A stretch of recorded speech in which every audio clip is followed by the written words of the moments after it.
Movies featuring Tony Stark may have dominated the box office for years, but will his Iron Man armor ever dominate the battlefield? As advancements in robotics progress at an ever-increasing rate, it seems like a possibility. So, how close are we to producing Iron Man armor in real life? Let's find out now.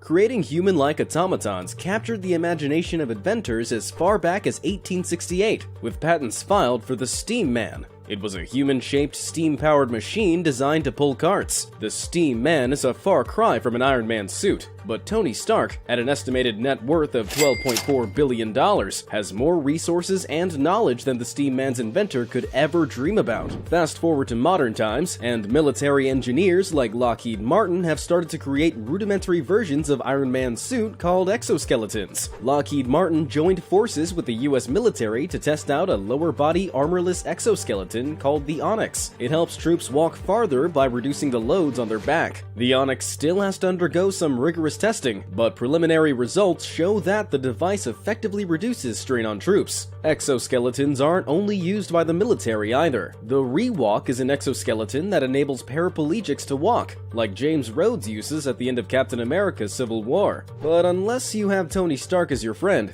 you won't see many of these out and about. At $85,000 per unit, many individuals can't afford it. Rewalk units are also much slower and clunkier than the Onyx, making it less than ideal Iron Man material. These developments are all really cool, but they aren't yet in the same league as an Iron Man suit. The truth is, it's not a real Iron Man suit unless it can fly. So what technology do we currently have available that will allow us to blow holes through the roof instead of walking out of the exits like a normal person? One of the first endeavors in personal flight devices was the Bell Rocket Belt. It was the earliest jetpack pioneered back in the 60s. Its top speed clocked in at 34 miles per hour, which it could sustain for 20 seconds. Not bad for a first try. But jetpack flight times have barely pushed past 30 seconds in the following decades, partly because flight times are limited by the amount of fuel you carry. The more fuel you carry, the heavier the jetpack, meaning the more fuel you need, which means there's a limit. Yet advancements in fuel and engine engineering continue to push this limit to the extreme. Jetpack Aviation have a jetpack they claim is capable of flying for 10 minutes. According to them, this jetpack can reach speeds of up to 200 miles per hour, which approaches Iron Man territory. They hope that with more efficient turbofan engines, flight times could be as long as 20 minutes. Fingers crossed. But what if you could save fuel by jumping from someplace really high instead of taking off from the ground? Enter Yves Rossi, the Jetman. Rossi developed a personal flying device that flies like Iron Man, but uses jet engines and carbon fiber wings. Bypassing vertical takeoffs, which are fuel exhaustive, Rossi avoids carrying excess fuel, and having a wing that produces lift ensures thrust is utilized for forward momentum rather than simply maintaining his altitude. Leaving behind an extra few gallons makes his suit lighter and more maneuverable. Less fuel actually makes it easier for him to fly. As you've probably realized, fuel is one of the main limitations with developing a real Iron Man suit in general. In the movies, Tony Stark invents a miniature source of clean energy, dubbed the Arc Reactor. It's a palm-sized fusion reactor that powers every part of his suit. It does this by smashing together lighter atoms to form heavier atoms, creating heat and light, mirroring what happens in our sun. Whilst engineers can create nuclear fusion reactions, we haven't yet created a reactor that can make more energy than it consumes. Over 34 countries have pooled together resources to research this problem, creating ITER, or ITER. It's the largest scale fusion experiment on the planet that's been in the work for decades. It turns on in 2025, and the calculations suggest it will meet or exceed its goal. But still, it's not exactly small enough for an Iron Man suit. It's the size of a hotel. Imagine lugging that around on your chest. Luckily, Lockheed Martin has been developing a compact fusion reactor which is only the size of a large truck.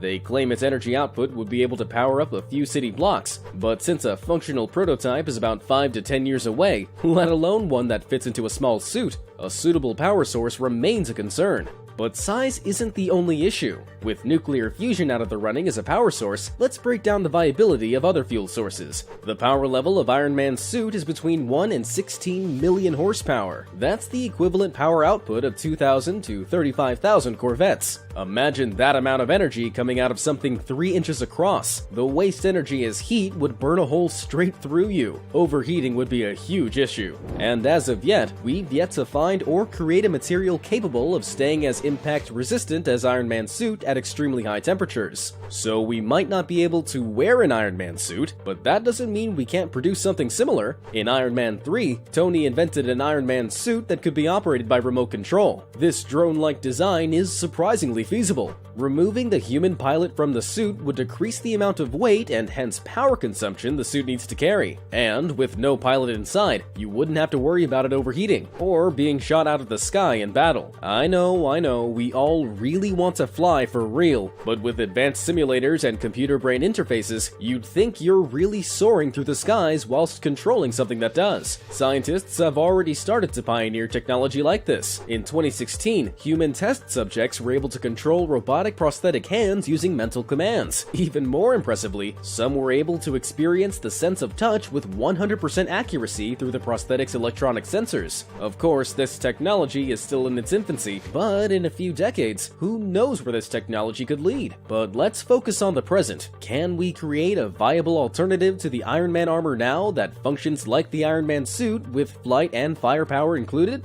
The answer is yes, but it won't be anywhere as compact as the Iron Man suit. We have pieces of it that just need a few decades worth of assembling. Let me explain. First up, the power source. Currently, jet engines powered by fuel sources like hydrogen peroxide would create enough energy and thrust to enable flight at low temperatures, but they would need to be used in addition to high-capacity batteries for the rest of the suit, like those that power Teslas. Lithium-ion batteries and their high-capacity counterparts, lithium-sulfur batteries, are a possible alternative. Although, if lithium batteries become seriously damaged, there's a chance that the battery could explode. Not a good choice for a suit of armor, but researchers at Tufts University developed a lightweight, low-cost battery that can even function after parts of the plastic-like material have been shredded. That sounds like something straight from the comics. And it would be perfect to power an armored suit that's about to take some punishment. Speaking of which, our armor must be made out of something durable enough to take a swing or two from another mech. But despite its name, the Iron Man suit probably wouldn't be made out of a large amount of iron. Iron is a heavy element, and each iron atom adds weight to the suit. Lightweight alloys like nitinol, a titanium-nickel alloy, have been explored as potential alloys for armor since the 90s. The problem is, a material that's too hard will pass non-survivable impacts onto the human in the suit, so it must be ductile enough to allow the human to bear large shock loads. To solve this, it would be necessary to have an extremely soft material as an inner lining behind the titanium body panels. For this, we could use sorbethane, which is soft enough to prevent an egg from breaking after being dropped from a high-rise building. Now, what about propulsion? We could use really efficient jet engines. Look no further than the jet suit from Gravity Industries. The design clearly borrows inspiration from the Iron Man suit, incorporating arm-mounted thrusters in tandem with a more traditionally styled jetpack.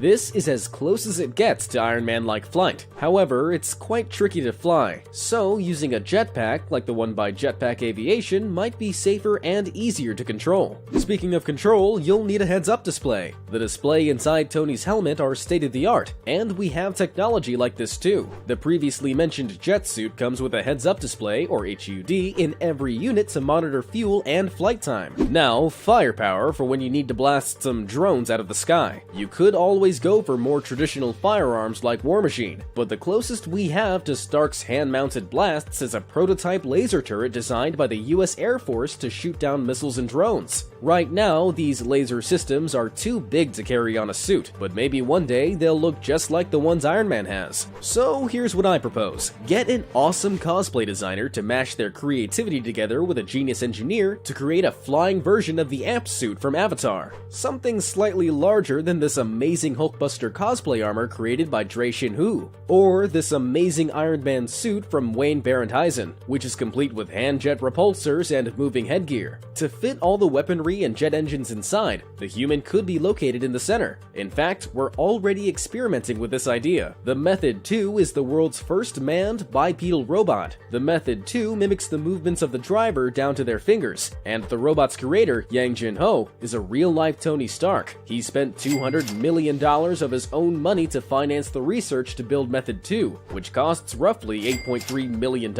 But just like Stark's suit, Method 2's limitation is its power source. It uses uses a battery with just a 3-hour capacity. Still, just imagine what could be created if we spent billions instead of millions of dollars on a project like this. Tony Stark was onto something, because modern warfare is trending towards hybrids and machines. And even though Stark may be a fictional person, his ideas have a ring of truth to them, and we get to live in the era where his ideas slowly become reality. So, do you think Iron Man's suit is possible? Or is its power source simply unrealistic? Let me know in the comment section down below. Also, if you enjoyed this video, please leave it a like and subscribe, clicking that bell icon to never miss a new video. Thanks for watching.